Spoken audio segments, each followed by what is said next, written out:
નમો લોહે સૌર્યંતામ નમો લોહે સૌદાનમ નમો લોહે સૌર્યામ નમો લોહે સૌજાયામ નમો લોહે સૌત્રિકાળવતી સાવનમ ઓમકાર બિંદુ સંયુક્ત નિત્યમ ધ્યાયંતી યોગિન કામદમ મોક્ષદો શ્રી ઓંકારાય નમો નમઃ મંગલમ ભગવાન મંગલમ કુટુંબી મંગલમ કુંકુંડારી જૈન્દ્રમોસ મંગલમ નમઃ સમય સારાય સ્વાનુભૂત્યા ચકાસ્તે ચિત્તવાય ભવાય સર્વમાં વિભાવ નિર્ધનિદાતા.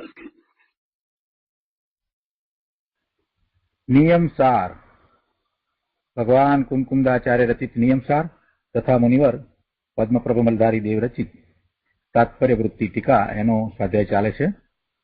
એમાં 45 અને 46 ગાથા, શુદ્ધ ભાવ અધિકારની ગાથા 45 અને ગાથા 46 એનો સ્વાધ્યાય આપણે પૂરો કરવા આવ્યા છીએ. ગાથા 45 અને 46 ઉપર આપણે પ્રવચન રત્ન ચિંતામણીમાંથી સ્વાધ્યાય કરતા એની સાથે આપણે વધારામાં નિયમસાર અને આ ગાથાઓ અતિ મહત્વની હોવાથી આપણે નિયમસાર પ્રવચન સદગુરુ એમાંથી પણ ગુરુદેવે એમના પ્રવચનમાં જે વાત કરી હતી એ ગઈ વખતે લીધી હતી અને એમાંથી આજે થોડીક વાત આગળ લઈશું. નિયમસાર પ્રવચન સદગુરુ પ્રવચન પ્રસાદ પાઠ પહેલો, ભાગ પહેલો. એમાં અહીંયા પાના નંબર 292 ઉપર કહે છે કે ત્રિકાળી સામાન્ય દ્રવ્ય તથા કારણ પર્યાય સહિત આખો કારણ પરમાત્મા દ્રષ્ટિમાં લેવો તે ધર્મનું કારણ છે. કારણ પરમાત્મા કહ્યો, પણ કારણ પરમાત્મામાં અહીંયા વધારે સ્પષ્ટતા કરી. ત્રિકાળી સામાન્ય દ્રવ્ય કારણ શુદ્ધ પર્યાય એના સહિત આખો કારણ પરમાત્મા દ્રષ્ટિમાં લેવો. ત્રિકાળી દ્રવ્ય છે કે જેની અંદર બીજું કાંઈ નથી અને એ અનંત ગુણ છે અને અનંત ગુણનું ભવન છે. કેમ કે આત્મા કઈ કુટસ્થ નથી, જે ધ્રુવ છે અને એમાં અનંત ગુણ છે, તો અનંત શક્તિ કહો, અનંત ગુણ કહો તો એનું પરિણમન છે અને એ ત્રિકાળ પરિણમન છે. અને એ ત્રિકાળ પરિણમન જે છે એને પર્યાય કહીએ, પણ એ પર્યાયમાં ઉત્પાદ વ્યય નથી એવી એક કારણ પર્યાય અથવા તો કારણ શુદ્ધ પર્યાય છે. તો કહે છે કે એવી કારણ શુદ્ધ પર્યાય અને ત્રિકાળી સામાન્ય દ્રવ્ય એટલે કે ગુણોનો સમૂહ એમ બે સહિત આખો કારણ પરમાત્મા દ્રષ્ટિમાં લેવો. એટલે ત્યાં બે ભેદ છે એમ ન સમજવું. કહેવાનો આશય એ છે કે જે દ્રષ્ટિનો વિષય છે એ કારણ પરમાત્મા, તો એ કારણ પરમાત્મામાં અનંત ગુણ પણ છે અને અનંત ગુણનું ત્રિકાળી પરિણમન જે કારણ શુદ્ધ પર્યાય એ પણ છે. જો પ્રગટ પર્યાયની વાત નથી, પ્રગટ પર્યાયમાં તો ઉત્પાદ અને વ્યય હોય અને એનો વિષય, પણ આ જે દ્રવ્યાર્થિક નયનો વિષય છે એવી આ કારણ પર્યાય કે કારણ શુદ્ધ પર્યાય કે જે પર્યાય ગુણ સાથે તન્મય છે એ પર્યાય અને એ ત્રિકાળી સામાન્ય દ્રવ્ય સામાન્ય વિશેષ પર્યાય. તો અહીંયા વિશેષ પર્યાયમાં કઈ પર્યાય લીધી છે? એટલે જે એક સમયની બહારમાં પ્રગટ થતી પર્યાય વર્તમાન વત જે દરેક સમયે જે પર્યાયના ઉત્પાદ અને વ્યય થાય છે એ પર્યાય નહીં, એની વાત નથી. પણ જે ત્રિકાળી અનાદિ અનંત છે, ગુણો પણ અનાદિ અનંત છે, અનાદિના છે, અનંતકાળ સુધી રહેવાવાળા છે, એ દ્રવ્ય છે અને એવી આ કારણ શુદ્ધ પર્યાય એ પણ અનંત છે. તો એના સહિત આખો કારણ પરમાત્મા છે તે દ્રષ્ટિનો વિષય છે. એ દ્રષ્ટિનો વિષય છે. અહીંયા ગુરુદેવ કહે છે કે આ નિયમસારનો બ્રહ્મ ઉપદેશ છે, અલૌકિક વાત છે. સમજતા વાર લાગે તો પણ આ એક જ માર્ગ છે. કારણ પરમાત્મા દરેક જીવ છે. નિગોદથી માંડીને સિદ્ધ સુધી બધા જ જીવ કારણ પરમાત્મા છે. અને એવા બધા જ કારણ પરમાત્માને શુદ્ધ જ્ઞાન ચેતના હોય છે. નિગોદથી માંડીને સિદ્ધ પર્યંત સર્વજીવને કારણ પરમાત્મા કહ્યો. અને એ કારણ પરમાત્મા છે માટે પર્યાયમાં એકથી માંડી અને કેવળ જ્ઞાન સુધીના નિર્મળ પરિણામ, પૂર્ણ નિર્મળ દશા પ્રગટ કરી શકે છે. એ બધું કઈ બહારથી આવતું નથી. પોતે જ ભગવાન છે, પોતે જ કારણ પરમાત્મા છે. તો એવા કારણ પરમાત્માનું લક્ષ કરતા, એનો આશ્રય કરતા, એના અવલંબને નિર્મળ પરિણામ થાય છે. જે નિર્મળ પરિણામ થાય છે એને સમ્યક દર્શન, સમ્યક જ્ઞાન, સમ્યક ચારિત્ર્યના પરિણામ કયા. અને એવા પરિણામ જેને થયા છે, એવી જેને દશા થઈ છે, એ સાધક કહેવાય. હજી પુરુષાર્થ વધારે છે, પુરુષાર્થની ઉગ્રતા છે અને સ્વરૂપમાં વધુ ને વધુ એકાગ્રતા કરે છે. કારણ પરમાત્મામાં વધારે એકાગ્રતા કરે છે, વધુ સમય રહે છે, એવી લીનતા કરે છે. તો એના પરિણામ વધારે નિર્મળ થાય છે. અને એમ આખો મોક્ષ માર્ગ છે. અને પછી આગળ વધતા વધતા એ સાધક જીવ પોતે પોતાનું જે સાધ્ય છે એ સાધ્ય રૂપે પરિણમી જાય છે. એટલે કે એને પૂર્ણ શુદ્ધ દશા થઈ જાય છે. અને એ પણ એ જ રીતે થાય છે કે કારણ પરમાત્મામાં એકાગ્રતા કરતા, લીનતા કરતા અને પછી સ્થિરતા કરતા તે કારણ પરમાત્મામાં સ્થિર થઈ જાય છે. એટલે પૂર્ણ નિર્મળ દશા પ્રગટ થાય છે. કેવળ જ્ઞાન કે અનંત ચતુષ્ટય પ્રગટ થાય છે. અવ્યાબાદ સુખ અને આનંદની એવી એ દશા પ્રગટ થાય છે. તો એવી દશા, એવી પર્યાય, એ પર્યાય રૂપે એ જીવ પોતે થઈ જાય છે. અને એનું કારણ શું છે? તો કે એનું ત્રિકાળ શુદ્ધ સ્વરૂપ, જેને આપણે કારણ પરમાત્મા કહીએ છીએ. અને આવું અનંત આનંદ, અનંત દર્શન, અનંત સુખ, અનંત વીર્ય જે પરમા પ્રગટ થયું, તો શા માટે પ્રગટ થયું? કેમ કે અંદરમાં એવા ગુણ પડ્યા છે. અને એ ગુણ છે તે કુટસ્થ નથી, પણ એનું પરિણમન છે. એ બધા ગુણોનું, અનંત ગુણનું જે પરિણમન જે થઈ રહ્યું છે, કે જે પરિણમનમાં ઉત્પાદ કે વ્યય નથી, અને એક સરખું પરિણમન છે, જેને આપણે ભવન કહીએ, એને આપણે કારણ શુદ્ધ પર્યાય કહીએ છીએ. એ ત્રિકાળી છે, કાયમ રહે છે અને એ અનંત ગુણ સાથે તન્મય છે. તો એવી કારણ શુદ્ધ પર્યાય અને એની સાથે ત્રિકાળી સામાન્ય દ્રવ્ય, એ બે મળી અને કારણ પરમાત્મા છે.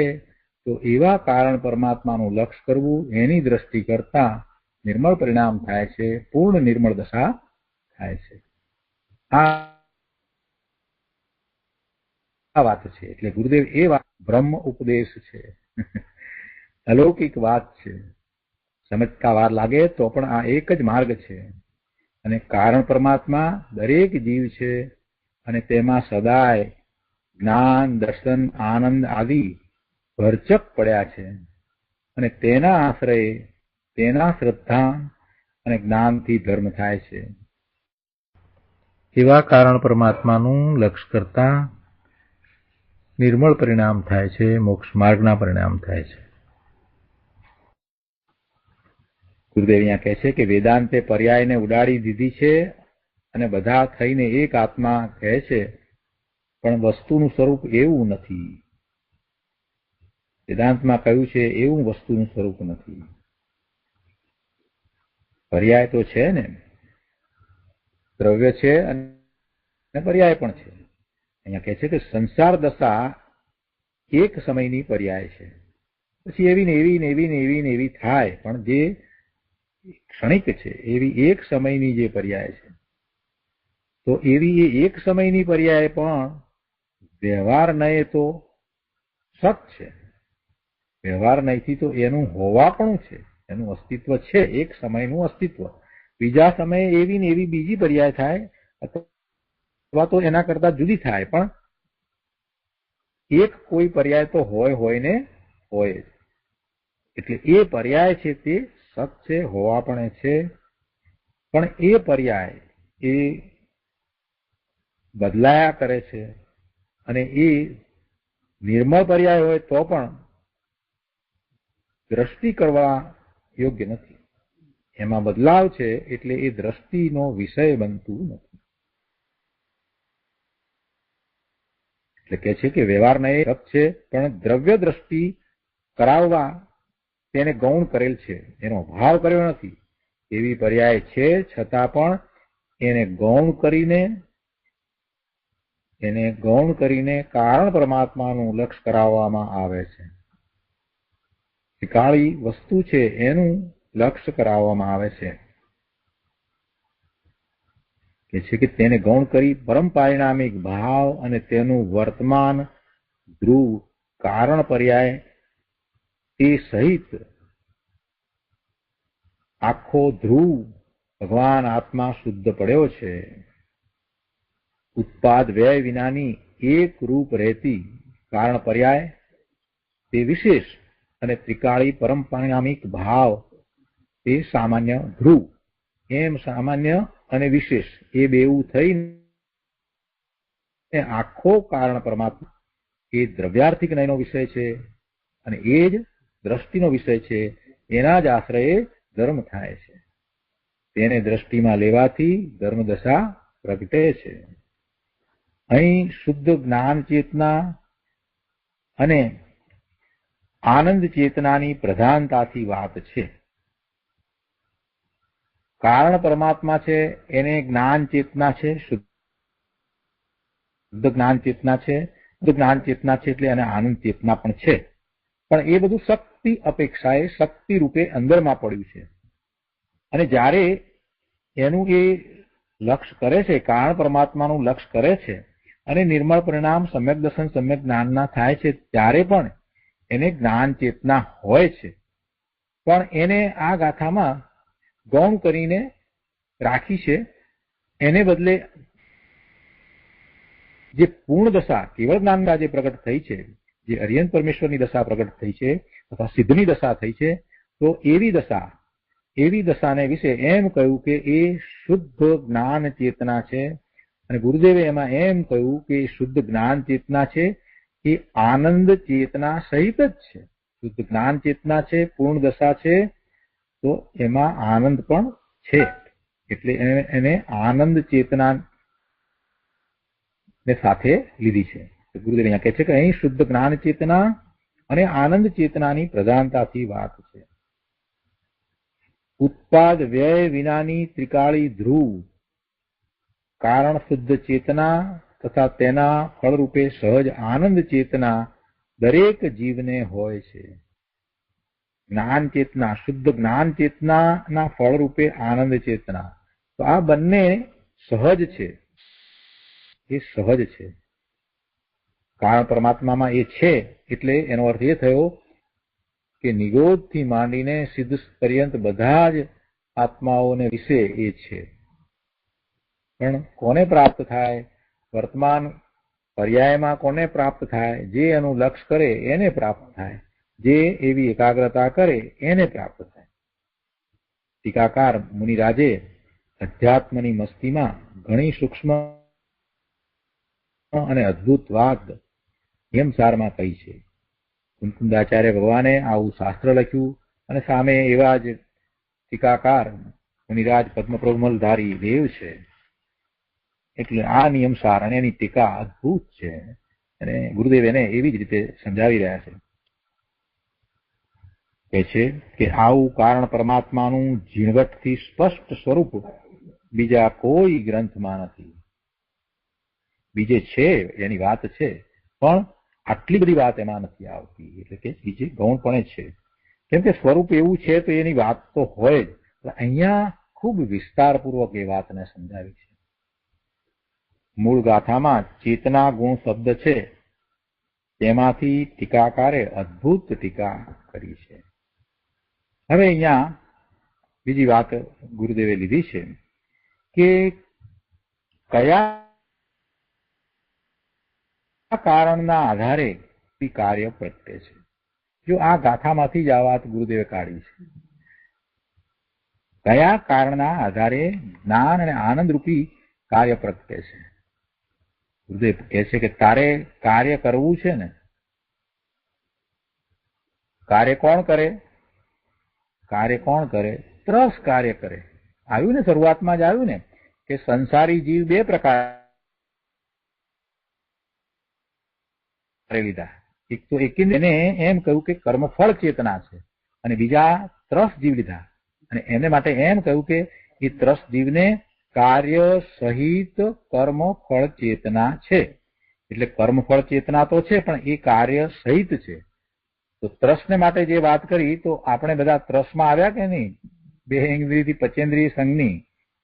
તો ગુરુદેવ આપણને પૂછે છે કે ભાઈ તારે કાર્ય કરવું છે ને, કે તું કાર્ય સહિત કર્મફળ ચેતનાને ભોગવી રહ્યો છે, અને તારું કાર્ય વર્તમાનને વિશે તો કેવું છે? રાગ દ્વેષ કરવા, શુભાશુભ ભાવ કરવા, એવા કાર્યમાં તું રાચી રહ્યો છો. તું ત્રસ થયો કે નહીં? બે ઇન્દ્રિયથી સંઘની પંચેન્દ્રિય સુધીના બધા ત્રસ. એને માટે મુનિવરે જયારે એમ કહ્યું કે એને કર્મફળ ચેતના છે, પણ એ કાર્ય સહિત કર્મફળ ચેતના, તો એ કાર્ય શું છે? એ બે ઇન્દ્રિયથી પંચેન્દ્રિય સુધીના ને બધાને કાર્ય શું છે? સમ્યક દર્શન નથી થયું ત્યાં સુધી તો વિભાવ ભાવે પરિણમે છે. તેવા કાર્યો જ કરે છે. શુભાશુભ ભાવના કરતા અજ્ઞાન અવસ્થામાં મિથ્યાત્વને કારણે થાય છે. તો ગુરુદેવ કહે છે કે તારે કાર્ય કરવું છે ને, પરજીવો તથા પર પદાર્થોનું કરવું છે? પૂછે છે તારે કાર્ય કરવું છે? એટલે આપણે કહીએ હા પ્રભુ. ગુરુદેવ હા મારે કાર્ય કરવું છે. તો પછી સામો બીજો પ્રશ્ન ગુરુદેવ પૂછે છે કે તારે પરજીવો તથા પર પદાર્થોનું કરવું છે? પરજીવો તથા પર પદાર્થોનું કરવું છે? ના તો બોલે છે પણ રોજ એ જ ધંધો લઈને બેઠો છે. રોજ સવારે ઉઠે ત્યાંથી રાત્રે સુઈ જાય ત્યાં સુધી શું કરે છે, અને શું અંદરમાં ભાવ કેવા છે? બધા પરપદાર્થોના કરવાના જ ભાવ છે. પરપદાર્થોની અંદર ફેરફારની વૃત્તિ, પરજીવોને પોતાની રીતે પરિણામો આવવાની વૃત્તિ, કે આ મારો છોકરો આમ વર્તે, અથવા આ મારી પત્ની આમ વર્તે, અથવા તો આ મારા પતિ આવી રીતે વર્તે. એટલે પરજીવો મારી રીતે હું ઈચ્છું એમ વર્તે, અથવા તો આ જે કઈ પદાર્થો છે એ બધા હું ઈચ્છું ધારું એમ બધા વર્તે, એમાં હું ફેરફાર કરું. એટલે ગુરુદેવ પૂછે છે કે ભાઈ કાર્ય કરવું છે તો આવું કાર્ય કરવું છે? પરજીવો તથા પર પદાર્થોનું કાર્ય કરવું છે? એ તારા અધિકારની વાત નથી. એ પરજીવો અને પર પદાર્થોમાં તું કાંઈ કરી શકતો નથી. એ તો તારા અધિકાર બહારની વાત છે. તારે રાગનું કરવું છે? એ તો તું અનાદિથી કરતો આવ્યો છે.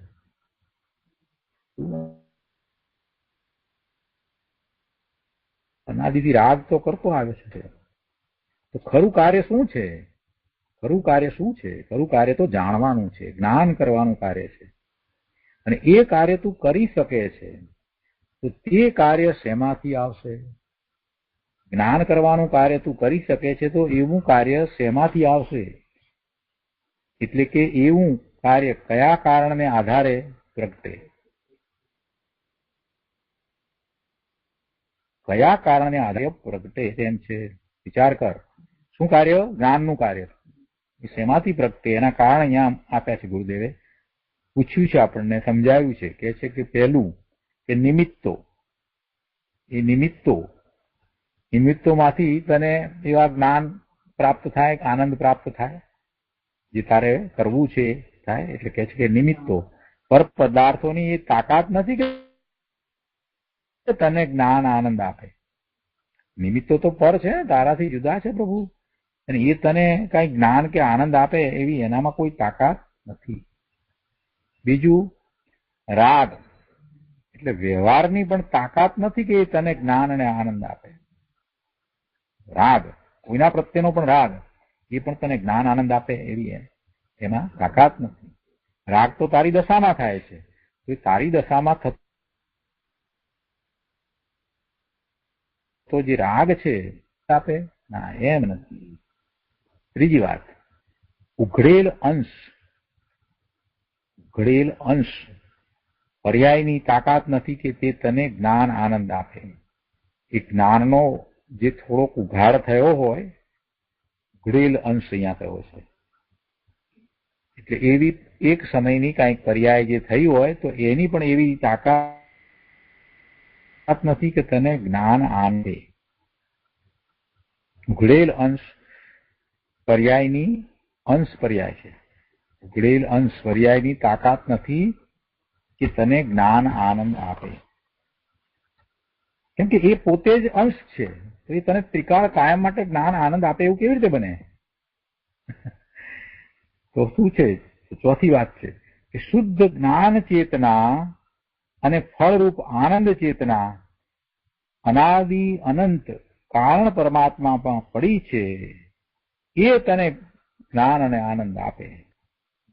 એટલે તેના શ્રદ્ધા, જ્ઞાન અને એકાગ્રતાથી કાર્યરૂપે શુદ્ધ જ્ઞાન આનંદ ચેતના પ્રગટે છે.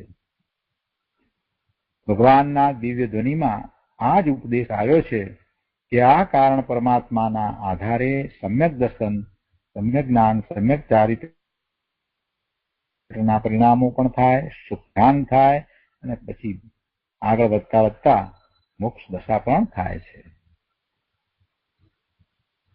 એ પૂર્ણ આનંદની દશા છે.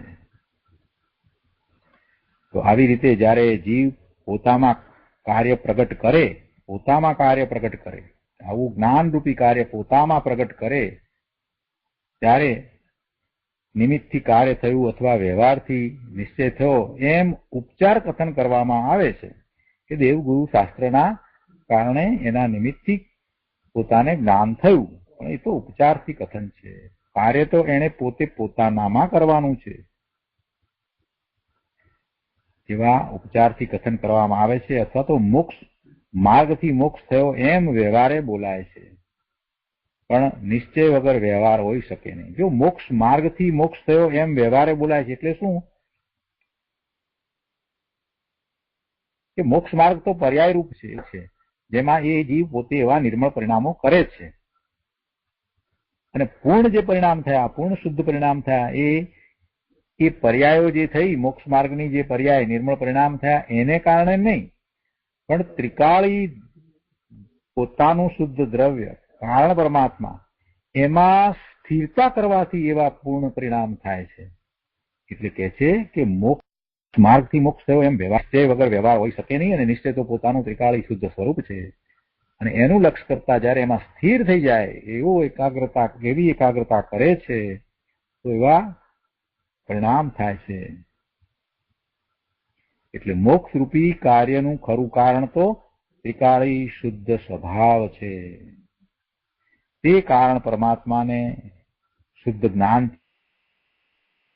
ચેતના તથા સહજ રૂપ આનંદ ચેતના હોય છે.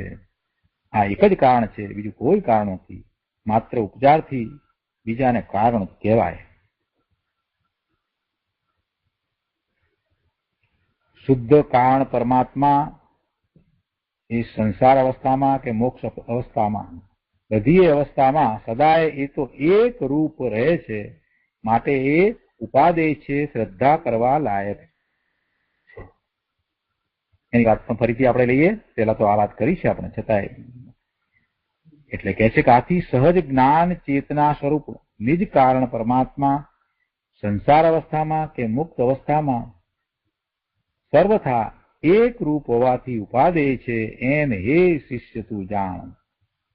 આ ગાથાનો હવે છેવટ સાર બતાવ્યો કે એ ઉપાદેય છે. શું ઉપાદેય છે? કોની શ્રદ્ધા કરવાથી આ નિર્મળ પરિણામો થાય છે, મુક્ત દર્શન, સમ્યક જ્ઞાન, સમ્યક ચારિત્રના પરિણામો થાય છે. કહે છે કે સ્વાભાવિક સહજ શુદ્ધ જ્ઞાયક સ્વભાવ, સ્વાભાવિક સહજ શુદ્ધ જ્ઞાયક સ્વભાવ જેની સાથે આનંદ રહેલો છે તે નિજ કારણ પરમાત્મા જે સંસાર અવસ્થામાં કે મુક્ત અવસ્થામાં સર્વથા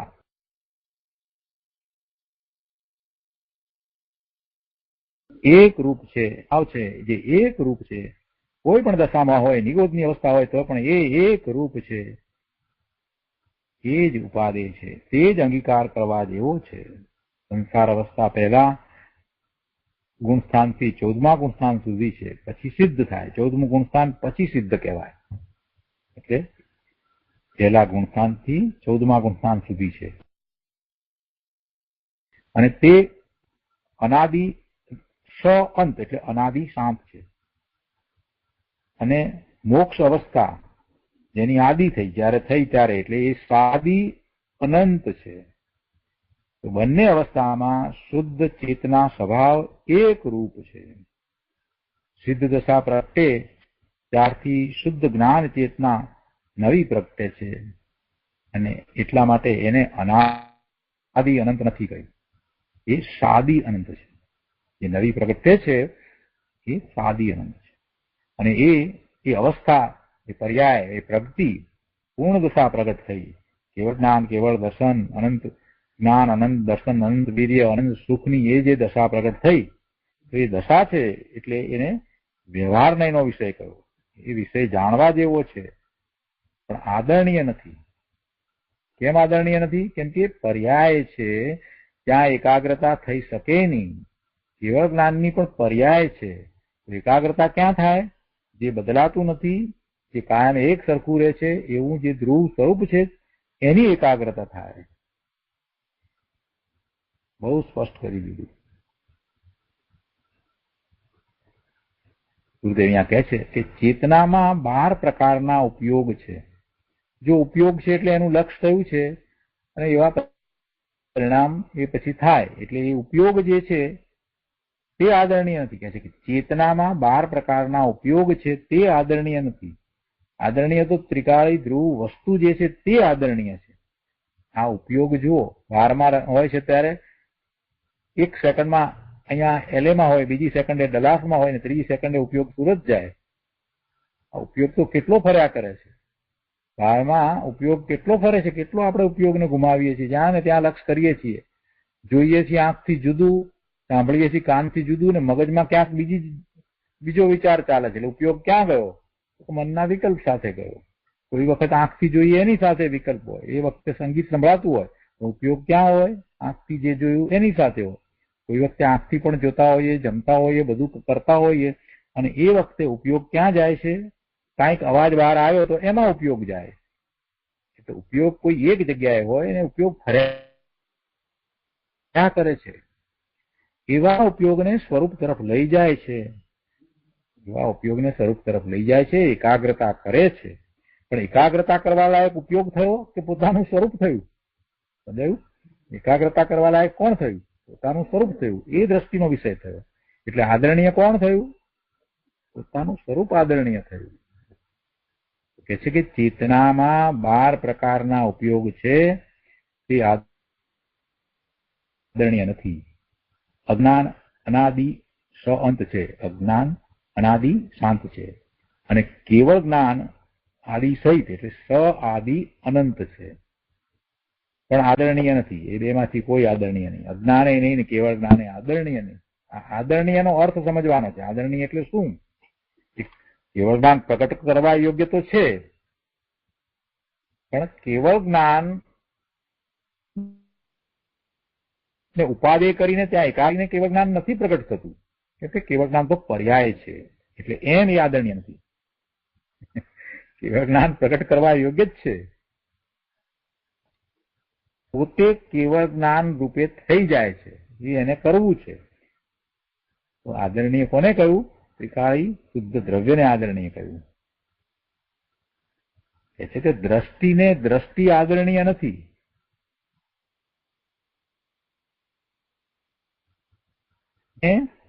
દ્રષ્ટિ આદરણીય નથી.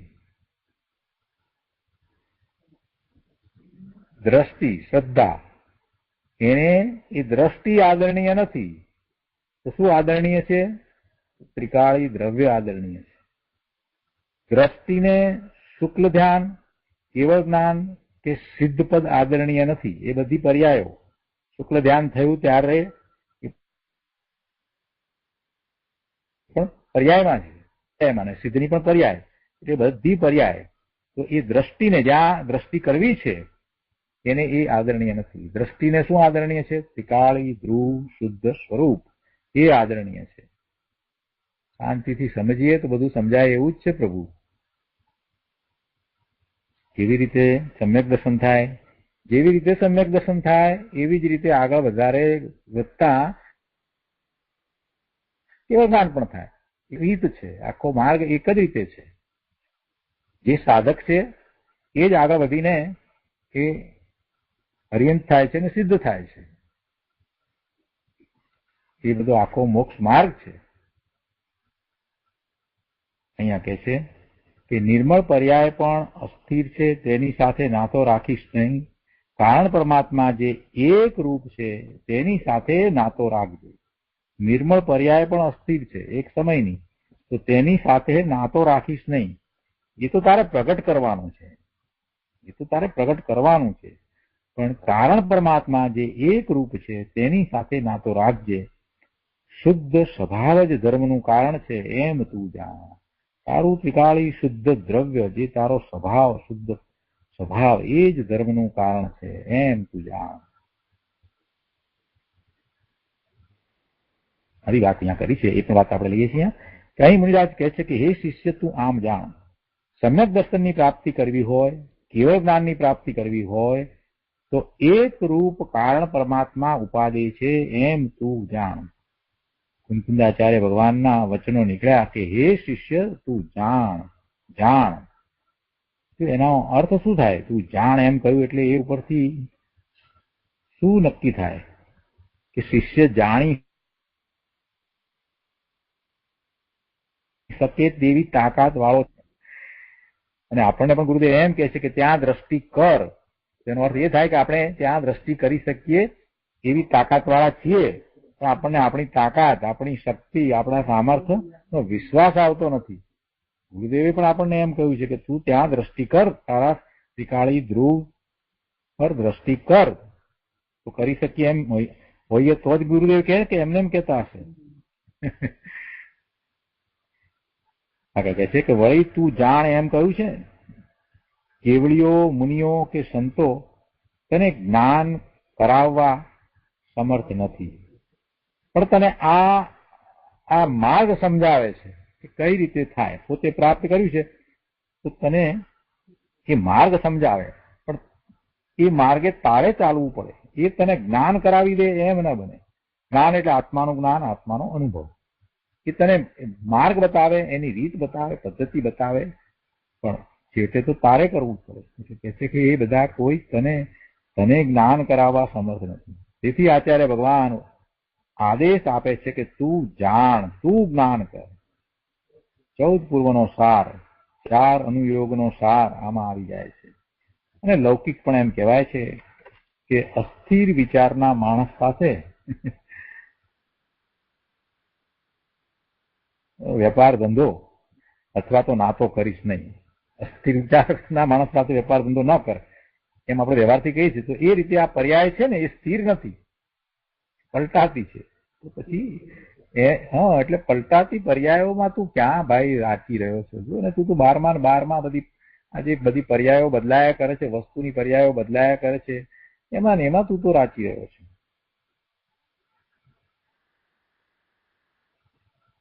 હોય તો પણ એ અસ્થિર છે, તેની સાથે નાતો રાખીશ નહીં. પણ સ્થિર એવો કારણ પરમાત્મા અનાદિ અનંત એક રૂપ છે, તેની સાથે નાતો રાખજે અને તે ધર્મનું કારણ છે એમ તું જાણ. હવે આ રીતે આ ગાથાઓની ટીકા મુનિવરે પૂરી કરી. પછી મુનિવરે એના સમર્થનમાં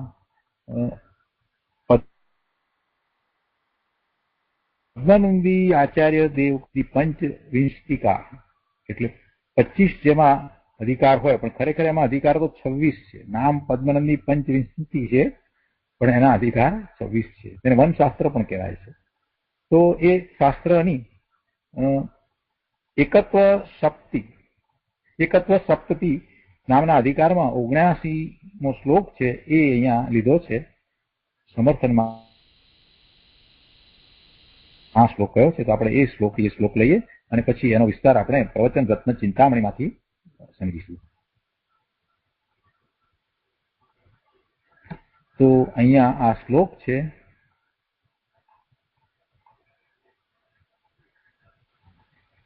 કે આત્મા બિનસ્પદ ગતિ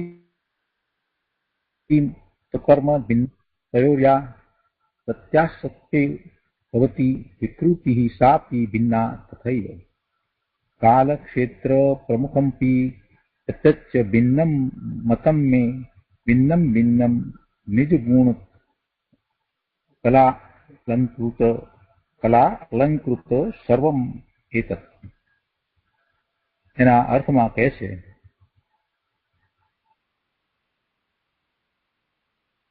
કે આત્મા જુદો છે અને તેની પાછળ જનારું કર્મ જુદું છે. આ કોણ કહે છે? પદ્મનંદી આચાર્ય કહે છે.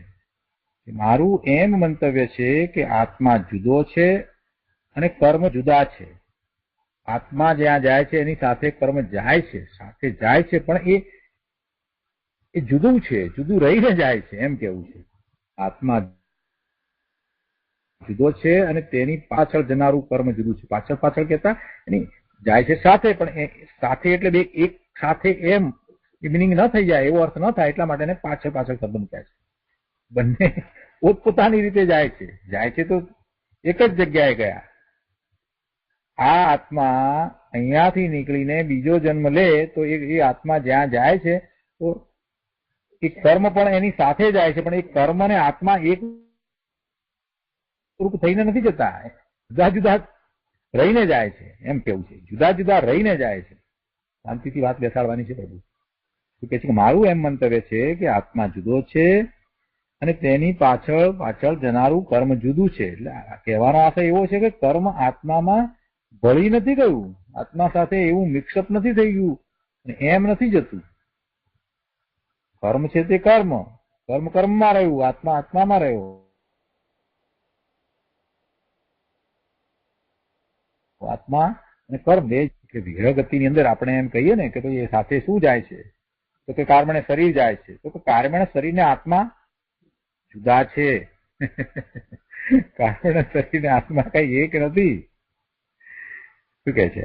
આત્મા અને કર્મની અતિ નિકટતાથી જે વિકૃતિ થાય છે તે પણ તેવી જ રીતે આત્માથી જુદી છે. શું વિકૃતિ? નિકટતાથી. આત્માને કર્મની અતિ નિકટતાથી વિકૃતિ શું થાય છે? આ બધી અવસ્થાઓ પ્રાપ્ત થાય છે. 4 ગતિના ભ્રમણની જે બધી અવસ્થાઓ થાય છે તે થાય છે, પણ એ અવસ્થાઓ બધી પર્યાયો 4 ગતિના ભ્રમણ, એમાં મનુષ્ય થાય ને દેવ થાય ને જે થાય તે થાય ને, મનુષ્ય થયો તેમાં સ્ત્રી થાય ને પુરુષ થાય ને પછી બ્લેક થાય ને વ્હાઈટ થાય ને યલો થાય ને બ્રાઉન થાય ને જે થવું હોય તે થાય. પણ એ બધું આત્માથી જુદું છે. ભાઈ કાળ ક્ષેત્ર આદિ જે છે તે પણ આત્માથી જુદા છે. કાળ ક્ષેત્ર એ બધું પણ આત્માથી જુદું છે. નિજ ગુણ કળાથી અલંકૃત આ બધું જુદે જુદું છે. નિજ ગુણ કળાથી અલંકૃત એનાથી છે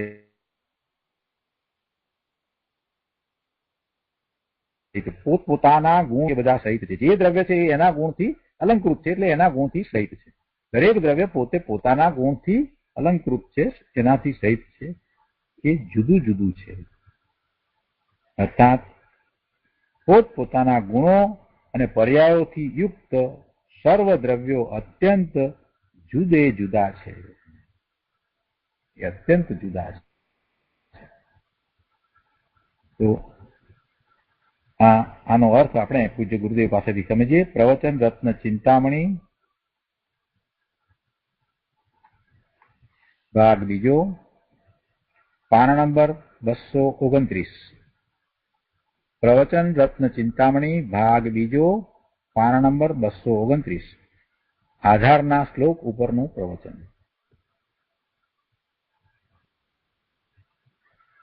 કહે છે કે શ્રી પદ્મનંદી આચાર્ય મહારાજ જંગલવાસી દિગંબર મુનિ હતા. તેઓ કહે છે કે મારું એમ મંતવ્ય છે કે મારી તો એવી માન્યતા છે કે આત્મા જુદો છે અને તેની પાછળ પાછળ જનારું કર્મ જુદું છે. જો આત્મા કર્મને લઈ જાય છે એમ નથી, પરંતુ કર્મ પોતે જ આત્માની પાછળ પાછળ એટલે કે સાથે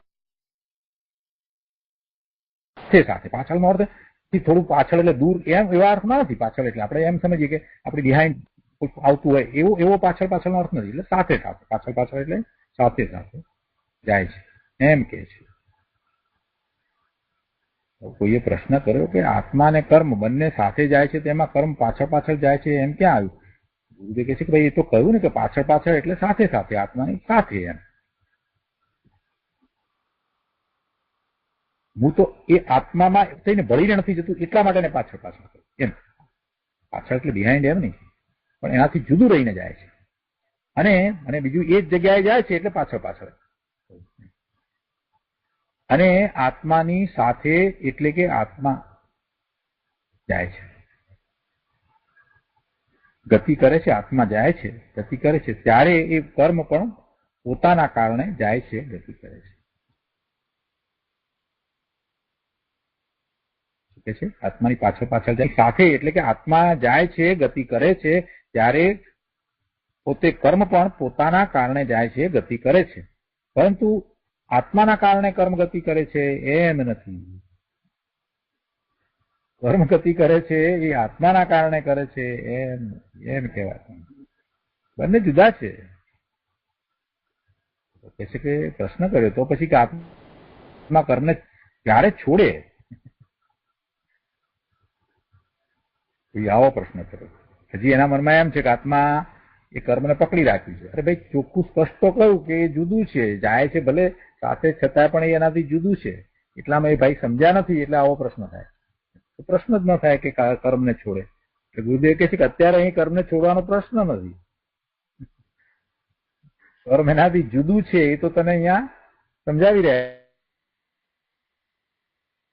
છીએ કે કર્મ અને આત્મા સાથે ગતિ કરે છે, જાય છે, તો તે પોતપોતાના કારણે છે. અર્થાત બંને પોતપોતાના કારણે જાય છે એમ કેવું છે. કારણ કે અરૂપી ભગવાન આત્મા જુદો છે અને રજકણો કે જે અજીવ તત્વ છે કર્મ એ પણ જુદા છે. તો એ રજકણો પણ તત્વ છે, પૂતગળ છે. માટે એ પૂતગળ એ પોતાના કારણે જાય છે અને આત્મા પણ પોતે પોતાના કારણે જાય છે, પણ કોઈ એકબીજાના કારણે જાય છે એમ નથી. એટલે જે રજકણો છે તે પોતે પોતાના કારણે જાય છે, પણ કઈ આત્માના કારણે એ રજકણો જાય છે એમ નહીં. અને તેવી જ રીતે આત્મા પણ કર્મના કારણે ગતિ કરે છે એમ નથી. આવા કર્મ છે તો કર્મ આત્માને ખેંચીને જાય છે એમ નથી.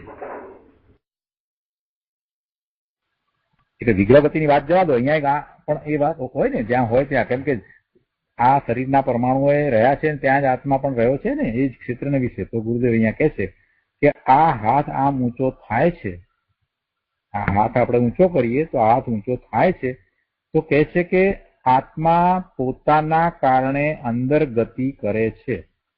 કેમ કે એ હાથ ઊંચો થયો છે તો ત્યાં આપી રાખવામાં રહ્યો છે ને, એટલે એ ક્ષેત્રને વિશે રહેલો છે ને.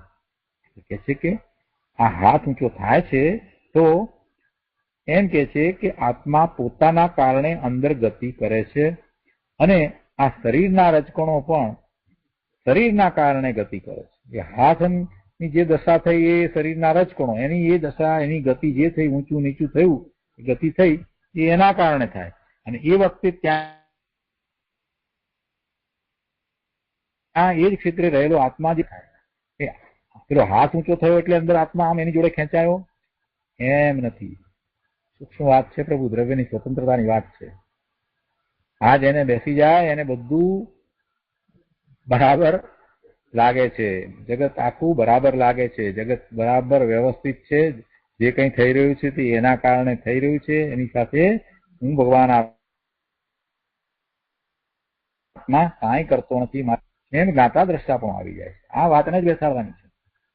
આ વાતને બેસાડવાથી બીજો કાંઈ ફેરફાર થઈ જવાનો છે જગતમાં? ના, તમારી માન્યતા સમ્યક થશે.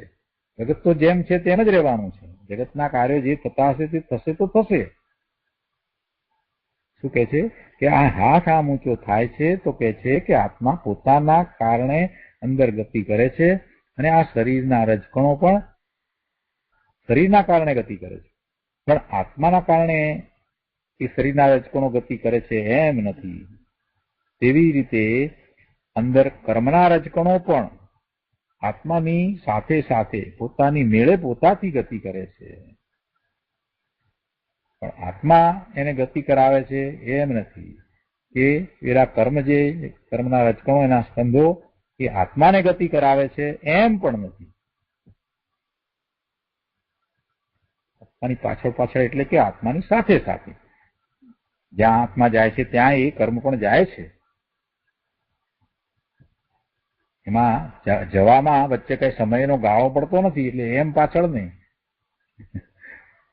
એટલે કે છે કે આત્માની સાથે સાથે છતાં પણ આત્માના કારણે કર્મ ગતિ કરતા નથી, પરંતુ પોતાથી જ ગતિ કરે છે. જો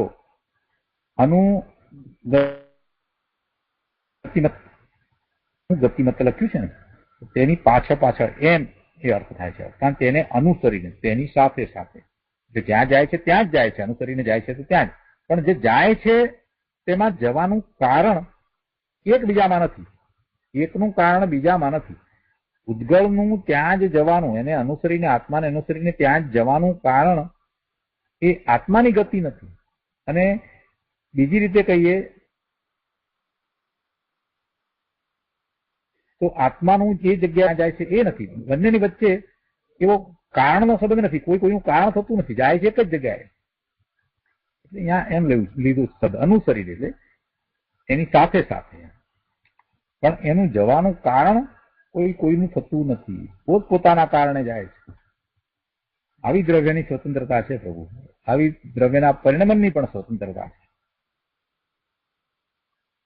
બહુ સરસ. આવી વાત પોતે બેસાડવાની છે. છ દ્રવ્યો વિશે ઘણો વિચાર કરે છે, પણ દ્રવ્યની સ્વતંત્રતામાં દ્રવ્યના પરિણમનની વાત આવે છે ને ત્યારે એ ગોથું ખાઈ જાય છે. તો આ સમજવાનું છે કે જયારે કર્મ જે છે એ પણ ગતિ કરે છે અને આ આત્મા પણ ગતિ કરે છે, તો પણ એ એકબીજાના કારણે કરતા નથી, બંને જાય છે સાથે.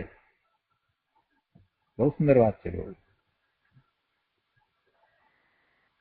કહે છે કે જ્યાં તત્વે તત્વ એટલે દરેક તત્વ દરેક દ્રવ્ય જુદા છે, ત્યાં તે કોની સાથે સંબંધ છે? એને કોની સાથે સંબંધ છે? દરેક દ્રવ્ય જુદા છે તો પછી કોઈને કોઈની સાથે કઈ સંબંધ નથી કે આને કારણે પેલા દ્રવ્યમાં કઈ થાય, આ દ્રવ્યને કારણે પેલા દ્રવ્યમાં ગતિ થાય, એવું કઈ નથી. દરેક તત્વ પોતાના ગુણ અને પર્યાયોથી અલંકૃત છે. દરેક દ્રવ્ય પોતાના ગુણ અને પોતાની પર્યાયથી અલંકૃત છે અને તેનાથી જ તેની શોભા છે. પણ કઈ પરને લઈને તેની શોભા છે એવું છે નહીં. વાસ્તવમાં તો એ પરને લઈને છે નહીં, તે પોતાથી જ છે, પોતાના ગુણ અને પર્યાયોથી અલંકૃત છે, એનાથી સહિત છે. અલંકૃત કહેતા સહિત છે. આ બધી વાત કરી એટલે કોઈ કહે છે કે શ્રેણિક મહારાજાને નરકમાં જવું પડ્યું, તો નરકનું આયુષ બંધાણું હતું માટે ત્યાં જવું પડ્યું ને. તો તેમને ત્યાં જવાની ઈચ્છા હતી. તેઓ તો ક્ષાયિક સંપત્તિ છે અને તીર્થંકર નામકર્મ પણ બાંધ્યું છે, તથા તેમને ખબર પણ છે કે હું તીર્થંકરનો જીવ છું, મારે તીર્થંકર થવાનું છે. તો પછી શું એ નરકમાં જાય? એમને કર્મ જ ખેંચી ગયું. બોલો, કર્મ એમને નરકમાં ખેંચી ગયું એમ કે છે. ગુરુદેવ એનું સમાધાન આપે છે. ભાઈ અહીં તો કે છે કે અંદરમાં અરૂપી અસ્તિત્વ વાળો આત્મા એ જુદી ચીજ છે અને તેને અનુસરીને ચાલનારું કર્મ પણ જુદી ચીજ છે. એટલે પેલું કર્મ જળ એ આ આત્માને નથી, એ એમની યોગ્યતાથી ત્યાં છે.